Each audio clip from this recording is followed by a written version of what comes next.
kepada Tuhan. Naikkan penyembahan kita kepada Bapa yang layak disembah. Sebab Engkau yang layak ditinggikan. Bapa, Engkau yang layak dimuliakan. Haleluya. Haleluya. Engkau yang melayakkan kami datang kepadamu Bapa. Haleluya. Haleluya. Segala pujian, segala hormat, segala syukur hanyalah Engkau lah yang kami sembah. Hanyalah Engkau lah yang kami tinggikan. Hanyalah Engkau lah yang kami muliakan. Haleluya. Haleluya. Haleluya. Haleluya. Kami mau datang kepadamu Tuhan. Kami mau sujud di altar-Mu Tuhan. Membawa hati kami buat Engkau Tuhan. Haleluya. Kiralama takaralama yasi, kiralama yasi.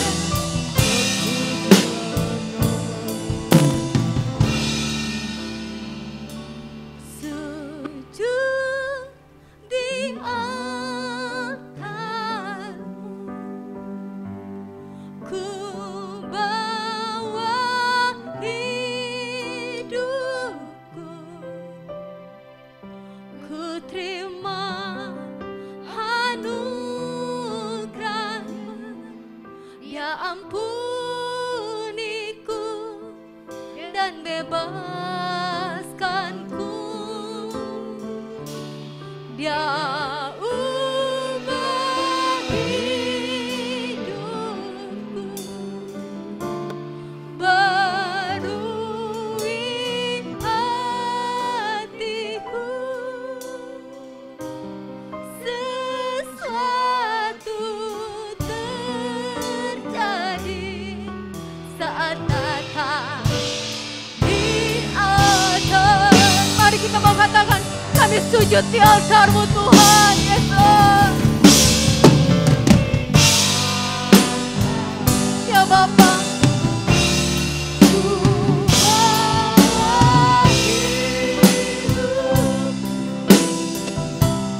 ku terima anugerah, ya ampuniku dan bebaskanku.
ya Tuhan. Ketika kami datang kepadamu Tuhan, maka pemulihan itu akan terjadi Tuhan. Haleluya. Haleluya. Sebab Engkaulah Tuhan, sebab Engkaulah Raja, Allah yang kami sembah, Allah yang kami tinggikan. Haleluya. Mari beracaralah Bapa, mari mengalirlah Bapa. Kiralah bata karalah bayasi, kiralah bata karalah bayasi, kiralah bata karalah bata karalah bayasi, karalah bayasi, kiralah bata karalah bayasi, kiralah bayasi, karalah bayasi, kiralah bala bala bala bala bala bala bala bala bala bala bala, kiralah bala bala bala bala bala bala bala bala bala bala bala bala. Haleluya.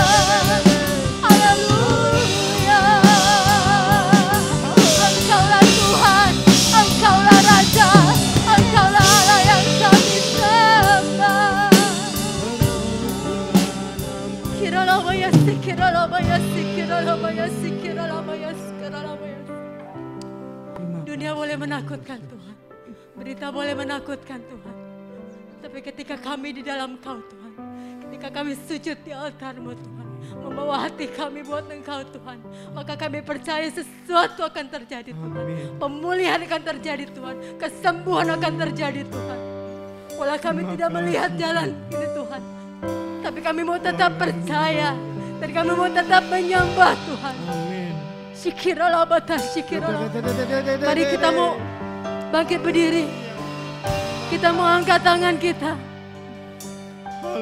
kita mau katakan, tetap percaya walau ku tak melihat jalan di depanku, tak pernah ku ragu, tetap menyembah apapun yang terjadi di dalam hidupku, tak pernah ku ragu, ku tetap percaya, ku tetap percaya. Mari katakan dengan penuh kesungguhan, benar Tuhan, ini iman kami Tuhan. Kami tidak melihat jalan di depan kami, tapi kami tidak pernah ragu Tuhan. Menyembah apapun yang terjadi di dalam hidupku, tak pernah ku ragu, ku tetap percaya, ku tetap percaya, walau ku tak melihat jalan di depanku, tak pernah ku ragu, tetap menyembah apapun yang terjadi di dalam hidupku, tak pernah ku ragu, ku tetap percaya. Amin Tuhan, kami tetap percaya kepada-Mu Yesus, tetap percaya.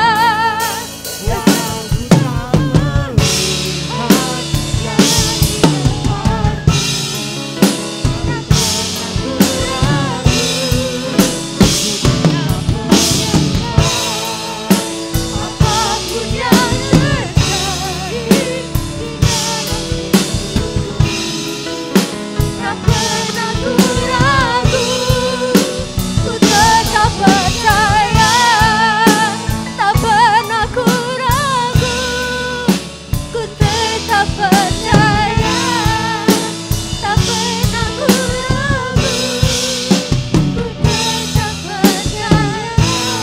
Amin. Haleluya. Kita mau beri kemuliaan buat Tuhan. Kiralah bata karalah bayasi, kiralah bata karalah bayasi, kiralah bala bala bala bala bala bala bala bala bala bala bala bala bala bala bala bala bala, kiralah bala bala bala bala bala bala bala bala bala bala bala. Yes yes yes yes Tuhan. Amin Tuhan. Ini iman kami kepadamu Tuhan. Ini iman kami Tuhan. Kalau kami akan tetap percaya Tuhan. Walau kami tidak melihat jalan di depan kami. Walau kami tidak tahu kapan selesai Tuhan ini semua. Tapi kami mau tetap menyembah Tuhan. Karena kami tahu Tuhan, ketika kami menyembah Tuhan, maka sesuatu akan terjadi. Pemulihan akan terjadi. Kesembuhan akan terjadi. Kebangkitan akan terjadi Tuhan. Karena kami punya Tuhan yang besar. Karena kami punya Tuhan yang ajaib. Dahsyat Tuhan. Terima kasih, terima kasih. Kini saatnya kami siap memuji Engkau. Kami siap memberikan terbaik buat Engkau. Dan kami siap mendengarkan firman-Mu. Terima kasih Tuhan. Terus jaga hati kami. Terus jaga hidup kami Bapa. Dalam nama Tuhan Yesus kami siap memberikan yang terbaik buat Kau. Dalam nama Tuhan Yesus. Haleluya. Amin. Siapa bersuka cita hari ini? Haleluya. Amin. Boleh lihat kiri kanan. Amin. Kita bersuka cita. Mari kita mau katakan segala puji syukur. Berikan suara yang terbaik. Berikan tepuk tangan yang terbaik. Kita mau bersorak haleluya.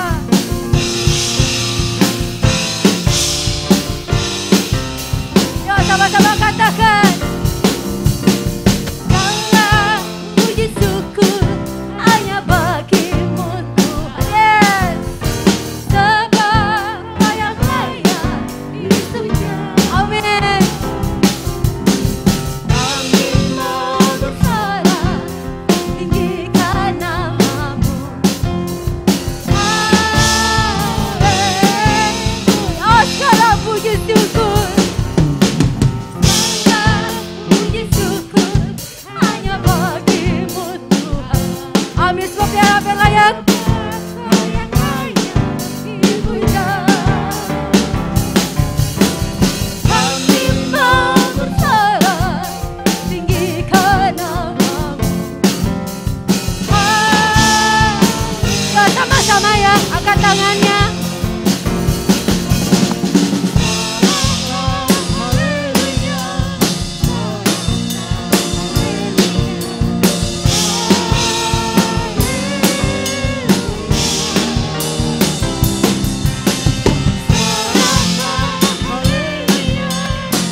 kasih Tuhan tidak pernah berubah dalam hidup kita.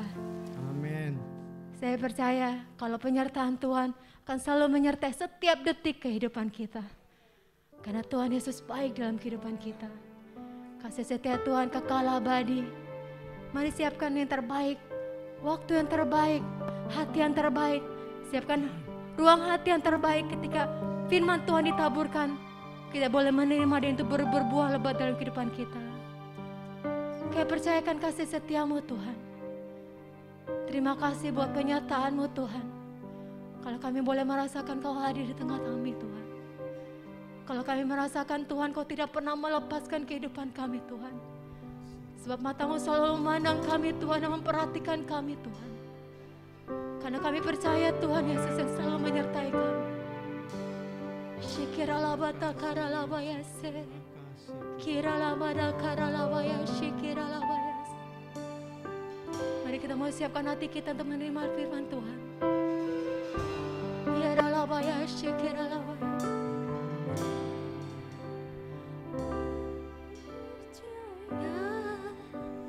Tuhanku ajar Kau turun tangan memulihkanku.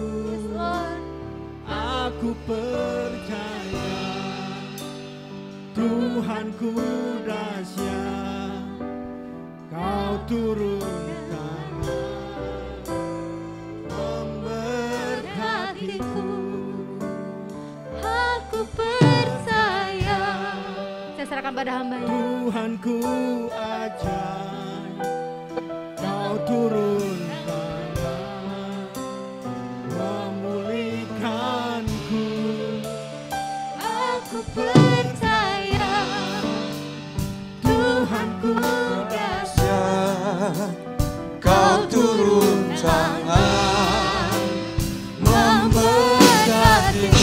Aku percaya Tuhan kami dahsyat, Tuhanku ajaib. ya Kau turun tangan memulihkanku. aku percaya Tuhanku dahsyat, Kau turun tangan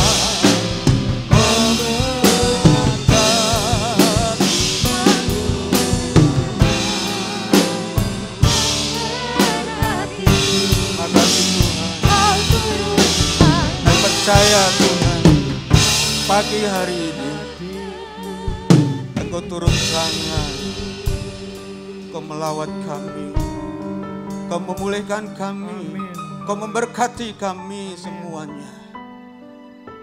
Terima kasih Bapa. Kami mau duduk dengan tenang.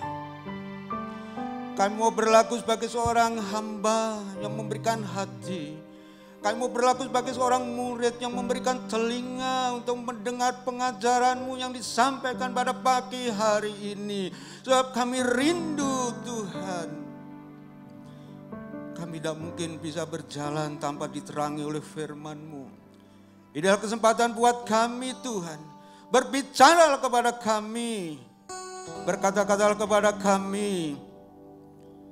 Makasih Tuhan. Hamba-Mu yang Kau pakai pada saat ini tidak ada apa-apanya. Biarlah Tuhan mengurapi setiap perkataan, setiap ucapan yang dikeluarkan. Hamba-Mu hanya sebagai penyambung lidah-Mu Tuhan. Dalam nama Yesus, pagi hari ini kami sudah siap untuk mendengarkan firman Tuhan. Amin. Amin. Silakan duduk. Shalom. Ya puji Tuhan, ini adalah hari yang berbahagia buat kita sekalian karena Tuhan berikan waktu dan kesempatan buat kita untuk kembali berada di dalam rumah-Nya. Saudaraku yang dikasihi oleh Tuhan, satu hal yang kita perlu mengerti, yang patut kita memahaminya sebagai orang-orang percaya, sebagai pengikut Kristus yang menjadikan Dia sebagai Tuhan dan Juru Selamat. Bahwa Tuhan itu menghendaki, Tuhan itu menginginkan umatnya, anak-anaknya, di hadapannya itu hidupnya benar. Di hadapannya berkenan kepadanya. Di hadapannya memuliakan namanya. Tapi terkadang bahkan seringkali bahwa itu tidak tercapai, kita gagal, kita kalah. Karena apa? Karena ada yang menghalanginya, karena ada yang merintanginya. Dan itu bisa dikatakan menjadi musuh buat kita. Bahkan musuh terbesar bagi kita. Saudaraku, pada pagi hari ini firman Tuhan saya berikan judul adalah Defeat the Toughest Enemy. Mengalahkan musuh yang terberat. Saudaraku yang dikasihi oleh Tuhan. Kita akan baca di dalam Keluaran pasal yang ke-15 ayat yang ke-24. Lalu bersungut-sungutlah bangsa itu kepada Musa. Kata mereka, apakah yang akan kami minum? Ini merupakan ungkapan bangsa Israel pada waktu itu ada di padang gurun. Mereka dalam satu kebingungan. Mereka kelabakan, mereka pusing ketika mereka mau minum tapi tidak ada air untuk diminum. Itulah gambaran sekelumit, sekilas keadaan bangsa Israel ketika di padang gurun dalam pergumulan hidupnya. Saudara, bangsa Israel berada di padang gurun, mengembara di padang gurun selama waktu 40 tahun. Yang mungkin angka 40 tahun ini adalah simbolis. Tapi yang jelas itu bukan waktu yang sebentar. Seharusnya perjalanan mereka dari Mesir menuju ke tanah Kanaan itu membutuhkan waktu enggak begitu lama seperti itu. Kalau sekarang mungkin bisa menggunakan transportasi darat, katakanlah menggunakan bus, bisa sampai 11 atau 12 jam. Pada waktu itu saudara, yang eksodus, yang keluar dari Mesir itu jumlahnya enggak kira-kira. Diperkirakan sekitar 2 juta termasuk anak-anak. Dan perjalanan sebenarnya enggak sampai selama itu. Paling tidak beberapa minggu saudara. Tapi mengapa bisa lama saudara? Jawabannya, karena Tuhan yang membuatnya. Tuhan yang merancangkan, Tuhan yang mendesainnya. Tapi Tuhan melakukannya bukan tanpa pegangan, bukan tanpa aturan, bukan tanpa alasan, bukan tanpa dasar. Kalau mereka itu sampai lama di padang gurun itu sebagai akibat dari ketidakpercayaan mereka, pemberontakan mereka. Kan mereka bersungut-sungut di hadapan Tuhan. Saudaraku yang dikasihi oleh Tuhan, keadaan yang menyedihkan. Saudara, kita akan baca di dalam Bilangan 14 ayat yang ke-29. Di padang gurun ini bangkai-bangkaimu akan berhantaran, yakni semua orang di antara kamu yang dicatat, semua tanpa terkecuali yang berumur 20 tahun ke atas, karena kamu telah bersungut-sungut kepadaku. Mengapa dikatakan menyedihkan saudara? Karena tidak semua orang yang keluar dari Mesir itu bisa masuk ke tanah Kanaan. Mereka hanya sampai di padang gurun. Mereka sampai di padang gurun dan tanah Kanaan itu hanya merupakan angan-angan. Tanah Kanaan itu hanya merupakan mimpi. Mereka tidak mengalami, mereka tidak menikmati janji Tuhan. Bahkan digambarkan di dalam ayat tadi bahwa bangkai-bangkaimu, bangkai-bangkai orang Israel berserakan, bertebaran, bergeletakan di sana sini, saudara. Menyedihkan bukan saudara keadaan mereka pada waktu itu. Dan yang boleh masuk tuh hanya umurnya di bawah 20 tahun. Yang selebihnya mereka mati di padang gurun. Saudaraku yang dikasihi oleh Tuhan, pertanyaan kembali kita ajukan. Mengapa Tuhan menghukum bangsa Israel sehingga membiarkan mereka menderita di padang gurun? Apakah Tuhan itu senang? Apakah Tuhan gembira melihat orang-orang Israel dalam keadaan sengsara dan menderita? Apakah Tuhan itu psikopat yang sangat menikmati ketika melihat orang-orang Israel dalam keadaan sengsara dan menderita? Mari kita lihat saudara di dalam Yesaya pasal yang ke-48 ayat yang ke-10. Aku telah menguji engkau dalam dapur kesengsaraan. Bangsa Israel berada di padang gurun selama itu, mereka dalam keadaan menderita. Saudara, bahkan ada sebagian mati, nggak bisa masuk ke tanah Kanaan karena Tuhan menguji mereka, saudara. Saudaraku yang dikasihi oleh Tuhan, mereka perlu diuji. Karena apa? Karena kenangan, memori di dalam benak mereka, dalam pikiran mereka, dalam hati mereka itu barangkali itu masih ada, masih disimpan. Ketika mereka tinggal di Mesir, mereka melihat sehari-hari orang-orang Mesir, mereka mengadakan ritual pemujaan, penyembahan kepada dewa-dewa. Ada dewa Ra, ada dewa Anubis, ada dewa Osiris dan lain sebagainya. Barangkali mereka masih membayangkan bahwa Tuhan yang diperkenalkan pada Musa adalah yang Tuhan yang sama dengan yang dimiliki oleh orang-orang Mesir yang disembah sebagai dewa. Mereka perlu dimurnikan, umatnya perlu dimurnikan, saudara. Itulah ujian yang Tuhan lakukan untuk bangsa Israel. Supaya mereka memiliki pengenalan akan Tuhan itu benar, bukan salah. Karena Tuhan tidak sama dengan dewa-dewa yang dimiliki oleh bangsa-bangsa lain. Dan juga barangkali karakter, perilaku mereka itu masih belum terbentuk. Karena pada waktu sebelumnya mereka belum mengenal hukum-hukum Allah. Mereka juga belum pernah mendengar firman Tuhan. Kalau toh mendengar mungkin kecil. Karena pada waktu itu belum ada nabi yang ada di tengah-tengah mereka.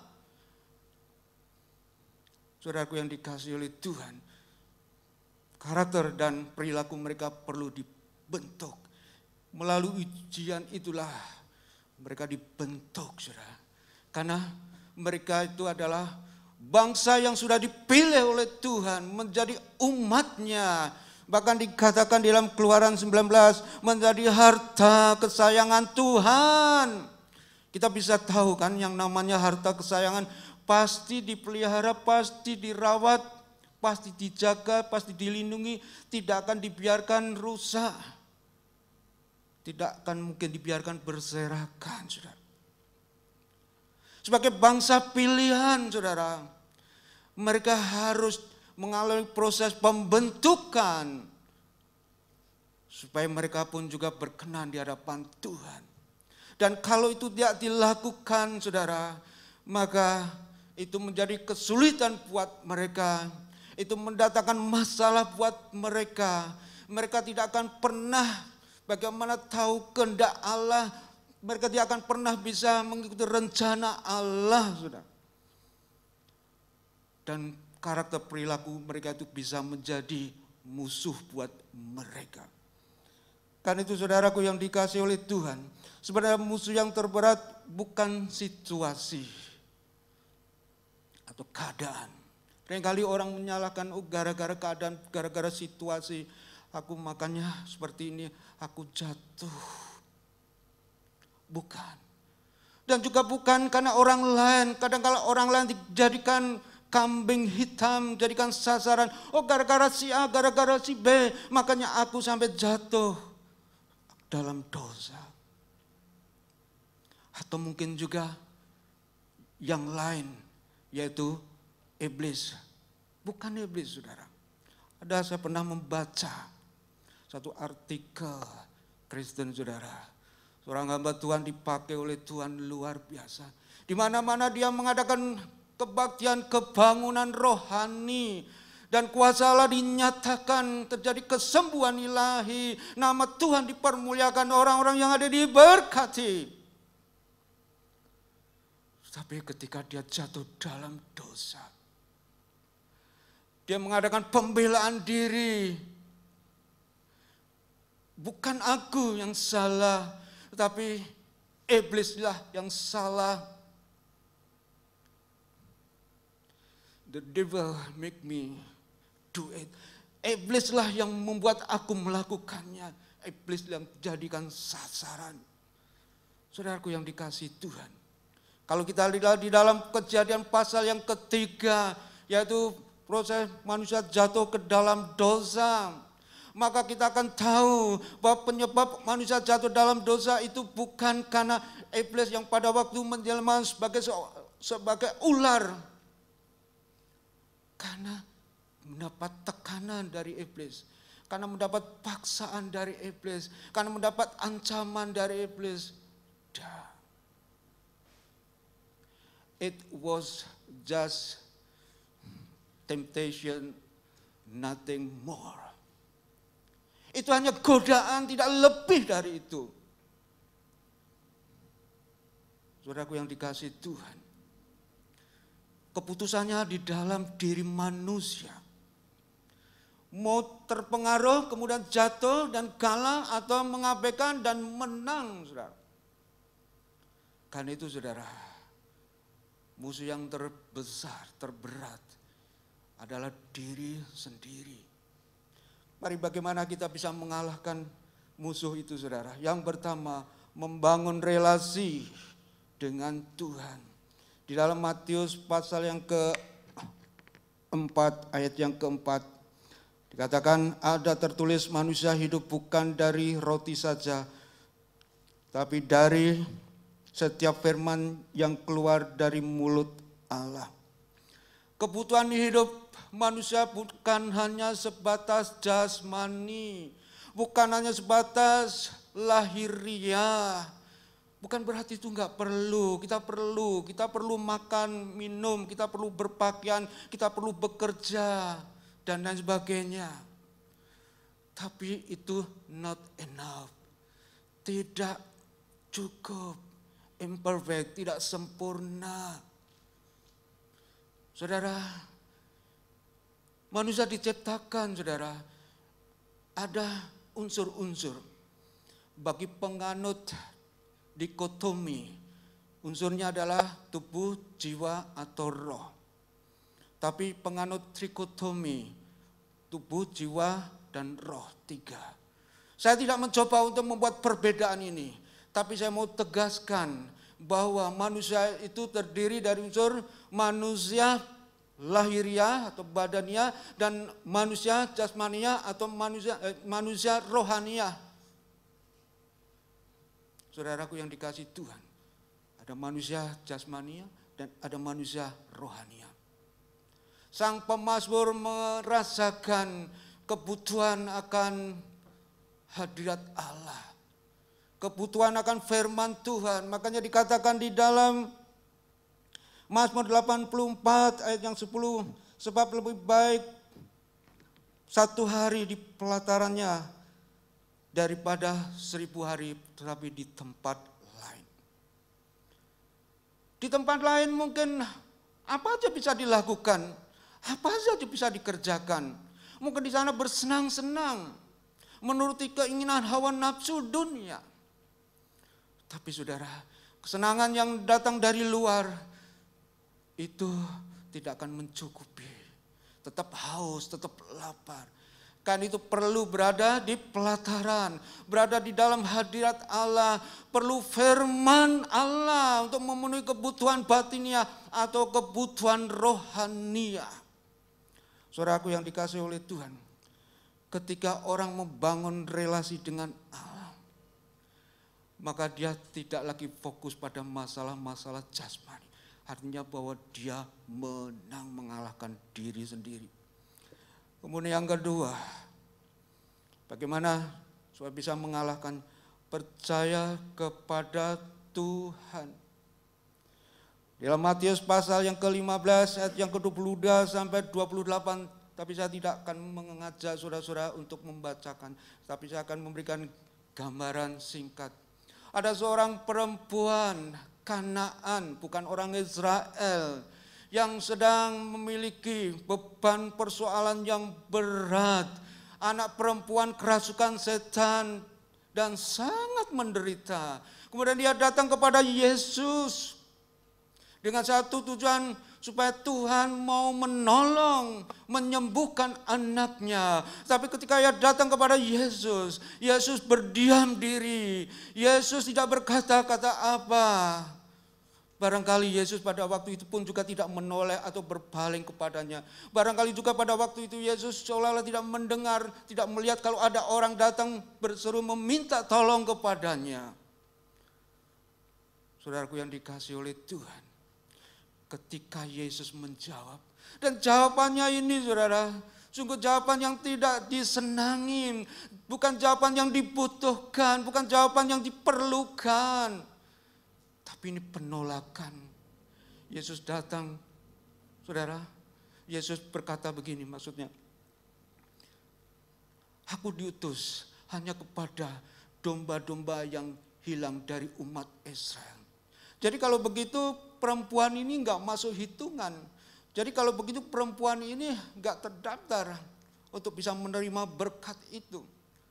Tapi kita boleh teladani. Dia tidak berhenti. Dia tidak mundur selangkah pun. Bahkan dia mendekat dan berkata, Tuhan kasihanilah aku. Dan kedua Tuhan menjawab. Dan jawaban ini sungguh sangat tidak enak.